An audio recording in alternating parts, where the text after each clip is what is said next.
ഇതൊരു ഡിസാസ്റ്റർ ആവേണ്ട സിനിമയാണോ എന്ന് ചോദിച്ചാൽ ഒട്ടുമല്ല എന്ന് തന്നെ ഞാൻ പറയും. പറഞ്ഞു വരുന്നത് ഈ വർഷം ഇറങ്ങിയ പരാശക്തി എന്ന് പറയുന്ന സിനിമയെ പറ്റിയാണ്. ഡയറക്റ്റ് ചെയ്തിരിക്കുന്നത് സുധാ കൊങ്കരയാണ്. സ്ക്രീൻ പ്ലേ എഴുതിയിരിക്കുന്നതും സുധാ കൊങ്കരയും അർജുൻ നടേശനും ഗണേശയും കൂടെയാണ്. ഈ സിനിമയെ പറ്റി പറഞ്ഞാൽ ഒരു ഉഗ്രൻ പൊളിറ്റിക്കൽ ആക്ഷൻ ഡ്രാമ ആവേണ്ടിയിരുന്ന, അല്ലെങ്കിൽ പൊളിറ്റിക്കൽ പീരീഡ് ഡ്രാമ, അല്ലെങ്കിൽ കൊമേഴ്ഷ്യൽ ഡ്രാമ ആവേണ്ടിയിരുന്ന ഒരു സിനിമ ഒരു മിഡ് ആവറേജ് എന്ന നിലയിൽ ഒതുങ്ങിപ്പോയ ഒരു സിനിമ. അതാണ് പരാശക്തി എനിക്ക് തോന്നിയത്. ഇതിൽ അഭിനയിച്ചിരിക്കുന്നത് ശിവകാർത്തികേയൻ, അഥർവ, ശ്രീലീല, രവി മോഹൻ എന്നിവരാണ്. ഇവരുടെയൊക്കെ പ്രകടനമാണ് ഈ സിനിമയെ ഒന്ന് താഴ്ത്തിയത് എന്നാണ് എനിക്ക് തോന്നിയത്. പ്രത്യേകിച്ച് ശിവകാർത്തികേയന്റെയും ശ്രീലീലയുടെയൊക്കെ അഭിനയം ഒട്ടും തന്നെ ആ ഒരു ഇതിനോട് നീതി പുലർത്തിയില്ല എന്ന് തന്നെ പറയേണ്ടി വരും. രവി മോഹൻ കൊടുത്ത ക്യാരക്ടറും എഴുതി വച്ചിരിക്കുന്നതും വെച്ച് ആ വില്ലൻ റോളിന്റെ ഭീകരത ഉണ്ടായിരുന്നെങ്കിലും എവിടെയൊക്കെയോ കുറെ നിർവികാരത ഉണ്ടായിരുന്നു. പിന്നെ അതേപോലെ തന്നെ ഈ സിനിമയിൽ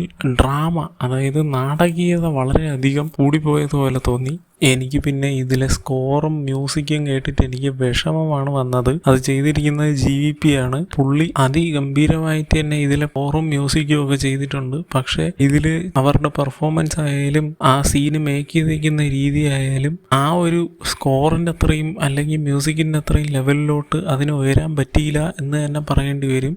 നല്ലൊരു പൊളിറ്റിക്കൽ പടം ആവേണ്ടത് എന്നാൽ അങ്ങോട്ട് എത്തിയില്ല എന്ന് പറയുന്ന ഒരു രീതിയായിപ്പോയി.